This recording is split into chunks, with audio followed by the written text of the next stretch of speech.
from a regulatory perspective, I mean, you've just made note of how it technically isn't a one-stop shop or, one broom sort of sweeping for everything. It kind of is different, right, for everybody, and what's important will be different for everybody else. So do regulations then have to adapt to that, or can you even regulate this space really, considering that each stakeholder has something that matters to them specifically?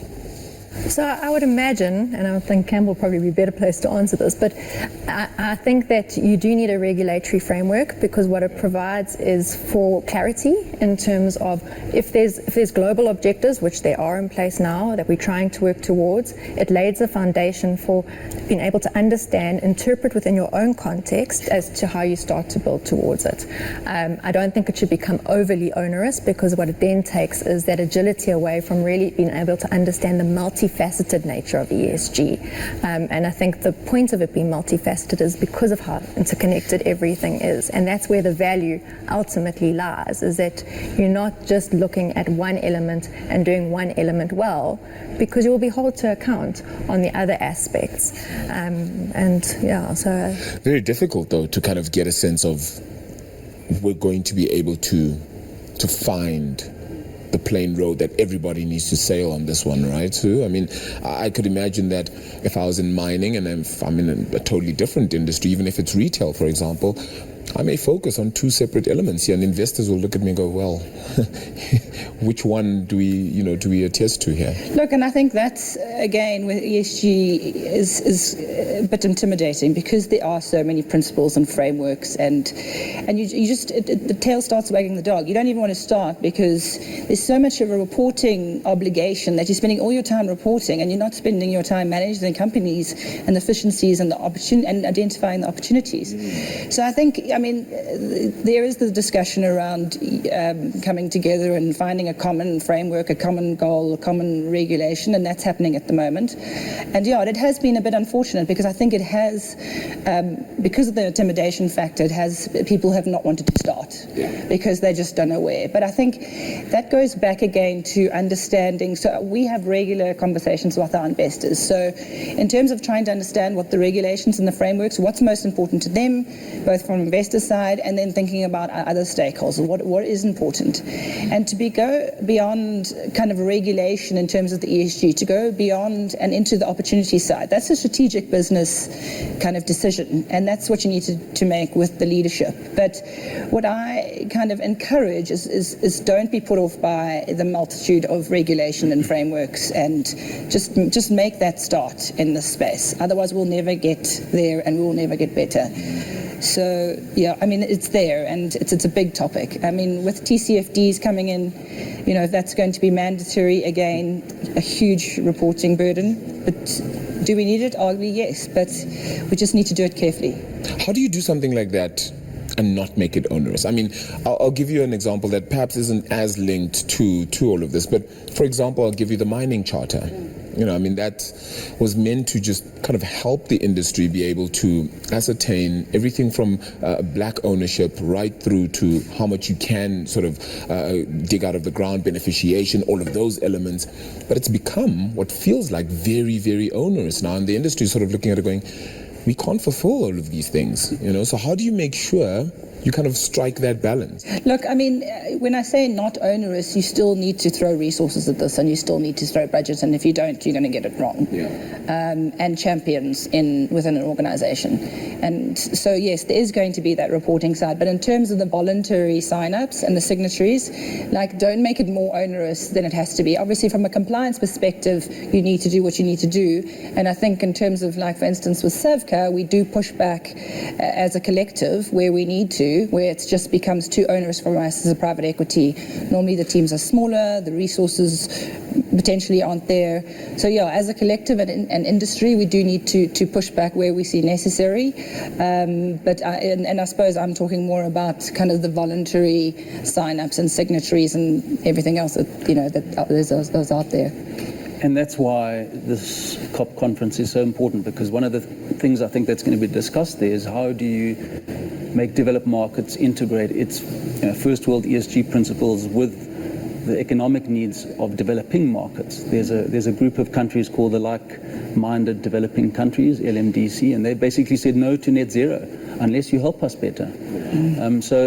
That's going to be, that will be definitely part of the discussions. I compare it to, we're in the belly of the snake now, where, 10 years ago this was really nowhere. It's exploded in terms of interest, not in terms of us here and the different industries we represent, but also all the service providers to it, the companies' obligations towards it. And I think ultimately we're now going to move towards the tail of the snake, where all of the requirements start to condense on a sort of a collectively accepted sort of norm across different industries, of course, because as you said earlier, it's all about those has-been materialities. What makes a difference to your sector? And in the end, what makes a difference to where you are, what country you're in? Because in South Africa, we can't, endorse Scandinavian climate principles. Otherwise, we're undermining our economy. So we have to be very careful that we make this just transition forward in a way that just benefits the whole of society, and we're all still working it out. And I would just say within that context, it's the role that everyone plays within that ecosystem of a business. So from a funding perspective, we have now conversations with clients around understanding their business, what ESG means within their context. And you have to bring it back to that context level. It's whether it's an industry context, whether it's a sectoral context, whether it's locality, all of it plays a role in terms of understanding what actually makes sense for where you are in your journey. And people are, for the most part, at the start of their journey. I know the belly of the snake, but depends on the size business that you are. You probably maybe a little bit still towards the head. And it's understanding those realities and then knowing that there's a journey, and it's then partnering on that journey as everyone gets a little bit more clarity, and it's about sharing those experiences, those learnings that in turn make it more robust and probably starts to entrench it as practice that we might one day have to stop speaking about it because it will just be. There won't even be an extra role. But do you think that for now though, we've thrown a lot of money at the problem and hoped that things will just happen? So I think that's probably one of the reservations within businesses, and to Sue's point earlier, is that there needs to be clarity to know that if I'm going to invest in something, it's actually going to be doing good by my business and by the communities that my business might serve. And I think in some ways there has been a level of reticence, is that kind of, if I do something, I'm going to do it wrong, so actually I don't want to put resource behind that. But COVID-19, I think, has really spotlighted onto ESG what it's actually meant in practice. I mean, we've seen a huge impact from an environmental perspective in terms of reduced emissions because there's been less negligible travel in play, for example.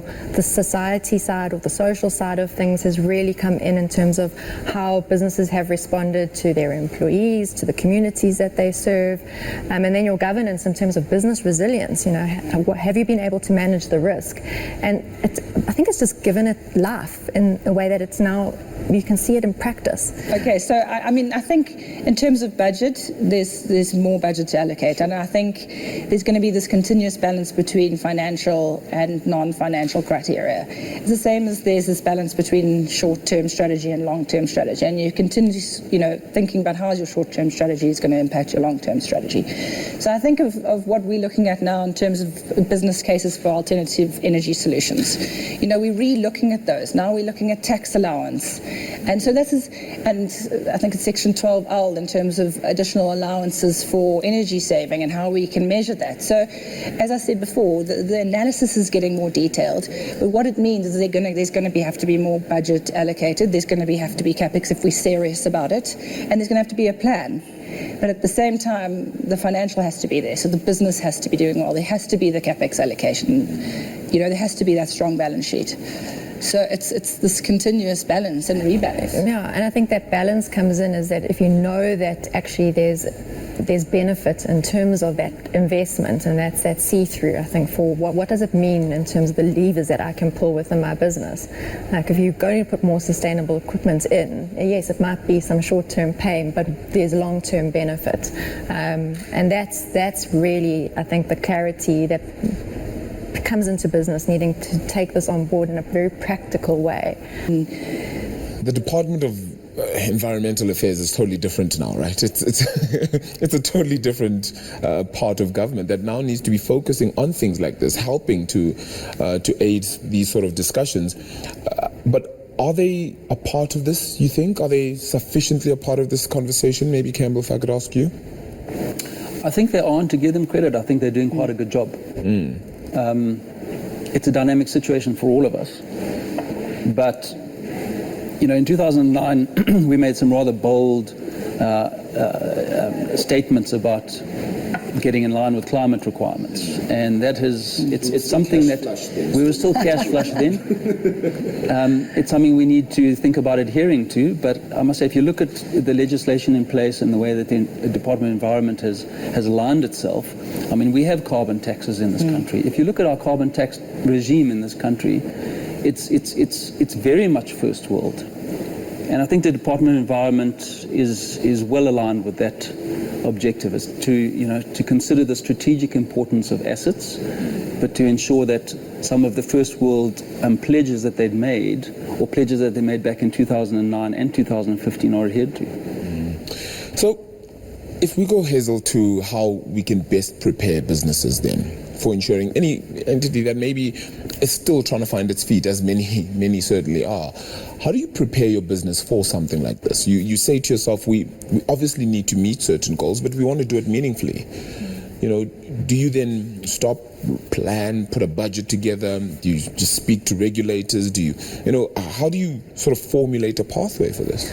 So there's obviously advice seeking, and that advice seeking then has to be contextualized into the business, and understanding the value chain of the business to then start to see, well, where are the levers to pull and when? Because I think it's not that you can do everything all at once, and there will be shorter term and there will be longer term drivers that you can bring in.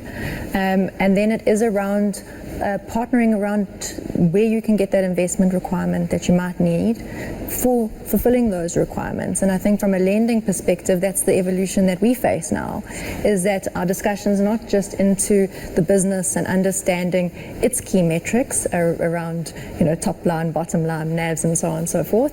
It's also about understanding, well, what is your sustainability plan? And if there are specific requests that come in that now have a bend towards them achieving those ESG objectives, that's part of the journey that we want to be able to help businesses along. And we've started to see it. We've started to see in terms of like requests for asset finance will be around optimizing plant for the future. Or it will be because there's actually now opportunity that they've had the ability to diversify in what they do and bring in a different type of plant piece, or it might be a different way that they can look to their planned maintenance around equipment, and that becomes a huge component. And we'll start to, and it's about having the conversations early. So stuff hasn't even started to hit us yet, in terms of supply chain, as an example. Who are your suppliers? Some points it's much more legislated, and therefore the flow down is far more structured in terms of knowing, and the see-through in terms of who those suppliers are, how they operate, what their policies in place are, and in turn it starts to create that backward flow. And then the same in terms of consumers. Who are you actually servicing? What is the nature of a contract? And those questions, in turn, as subtle as they might be or not, they start to then drive the thinking that gets brought back into a business space, and being able to help with the identifiers around, well, these are actually for my stakeholder groups where my emphasis should be focused: short term, medium term, longer Susan, term. it's not just having an early conversation, but also a constant conversation. Constant conversation. Because that the changes just happen at any time. And I think what's worked well for us recently is the educating part. So the training. Why are we doing this? What's around the corner? Like, how is it going to impact? So, for instance, you mentioned the carbon tax. I mean, if we can think that Eskom might just take the tax that corporates have to pay in terms of carbon tax and just whack it onto our bills, and then also with another increase, well, then the business cases for solar is becoming more and more attractive. But I suppose where it's been positive for us is just that education all the way through the business and making sure that we know what's coming and doing a regulatory mapping exercise where we can understand what regulations are coming and when it will impact us, so we know, how does that affect our sustainability plan. But that education piece is key, I think. It's been so significant and really great to get a sense of where we come from, supposedly, I suppose, with this journey, where we're going to, or maybe rather where we are, where is perhaps still muddling around a little bit. But I think many businesses will say, well, we're talking about things that some people can't even see, right? And in some instances, just like, well, I don't get to see the benefits or reap the rewards of this at a later stage. And some may ask the significance of why, and we started off with that, but now we have this full circle maybe where we could come back and say, yes, we have a reason, but does everybody see it, that it is that important? Yes, it's different. Yes, it's not the same reasoning. It's not the same reason for you and I and the same entity, but there is a reason to be doing this. Campbell, I don't know if in your interactions are you getting that sense? Because Hazel just spoke about how even with financing now it's looking different. People are looking to get into different streams in order to be able to reach certain targets and create a meaningful change. To answer your question, there are objectives sitting out there in the future. One of them is to improve your community relations. And a company like Anglo American is doing a wonderful job in just that, and they always have done. There's net zero on the horizon as well. So they're all starting to align themselves with the requirements of Paris. They're all reporting along the lines of TCFD at the moment. They're all making short and long-term climate and emissions targets. They're all doing a better job with water, which is a direct result of climate. Their energy consumption efficiencies are improving. So they have different targets. They maybe got, some are shorter dated and some are longer dated. But, they do realize there's a difference to be had, because if they don't do that, investors are going to sell, communities are going to kick them out, and management's going to lose their job and their income. Yeah, so there is an accountability building. Yeah. And it's only going to, as we move through the next 3 decades, it's only going to get more.